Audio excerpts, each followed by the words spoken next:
my website right now and download my free course on alternate picking mastery. It contains 5 essential exercises that will take you to alternate picking mastery faster than you can imagine.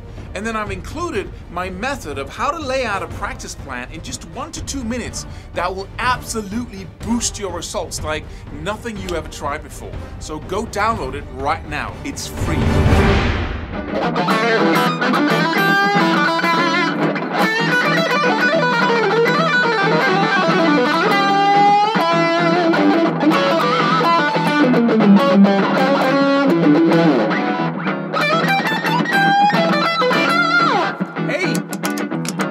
Having a funky moment here. There's a little thing we need to talk about, and that's the concept of rules.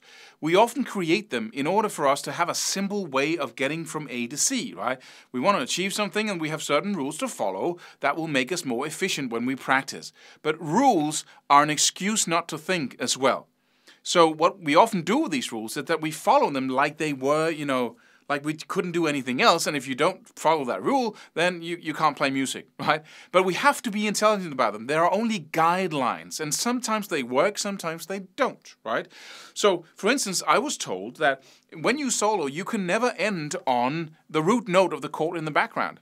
So, if you have an E minor running in the background, like, right, it's really not a good idea to play this note. Because it's too boring, so you should always strive to hit another note.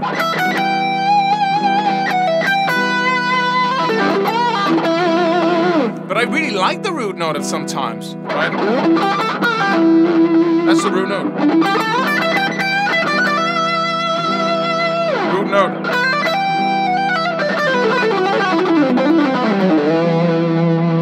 Because it's the ultimate home, right? So that's a really stupid rule, but I get the intent behind it. The intent is to say, play something interesting, right? And in order for the solo, the note in the solo to be more interesting, you could choose something else than the root note, which is what the bass plays and what the guitar plays and what the piano also plays, right? So I get the intent, but you must understand the intent behind the rule and just say, okay, I get it, right? But it's not like you can never, it's a bad note, right? Another thing is, when I started out, I was told to, assign 1 finger per fret. So when I was playing classical music, you use the finger at the right fret and you try to move as little as possible to save as much energy as possible. That's also a very cool rule if you only play classical music, if you don't do blues phrasing, if you don't do any of that, if you don't do, pentatonic shapes where it's a really good idea to go. And if you play with a 1 finger per fret thing, you're going to be severely limited. You can't do, right? You can't do. Because I'm playing first, third, and then the second goes to the third as well. Because I need it there, right?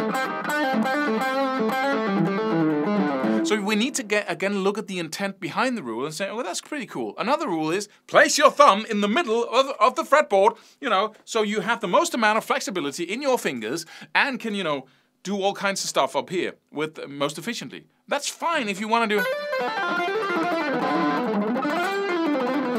If you want to do the fast work, the legato stuff, and be very efficient with playing short little notes. But if you want to do phrasing, pinch harmonic, vibrato, all kinds of stuff, you want to go.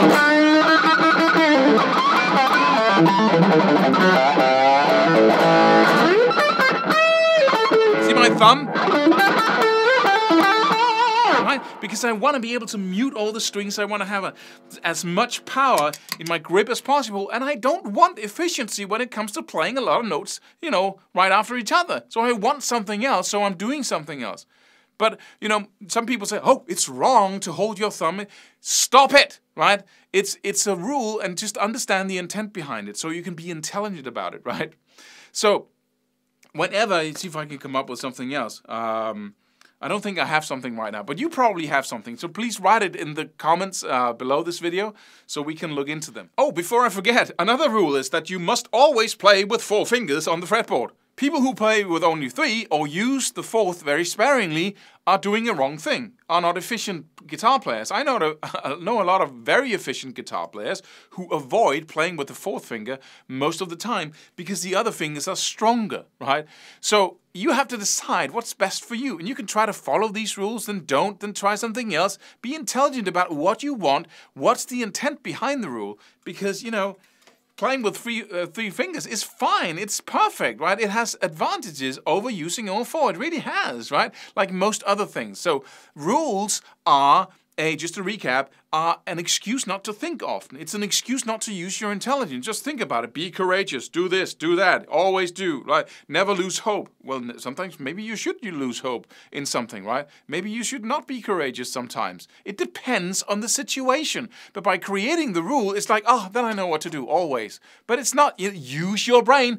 Don't put yourself off the hook, right? Just be that scientist in the lab trying to find the best and the right way for you, and then use the rules, use the intent behind the rule to really make the best choices for yourself, and let them guide you rather than dictate, and you be sort of a puppet to the whole philosophy about practicing. And find your own way, and it's much more exciting and a lot less boring, and you actually get to figure out some cool stuff for yourself that will get you places that you wouldn't if you hadn't used your brain. Subscribe for more free videos. Do it. Do it now. Do it.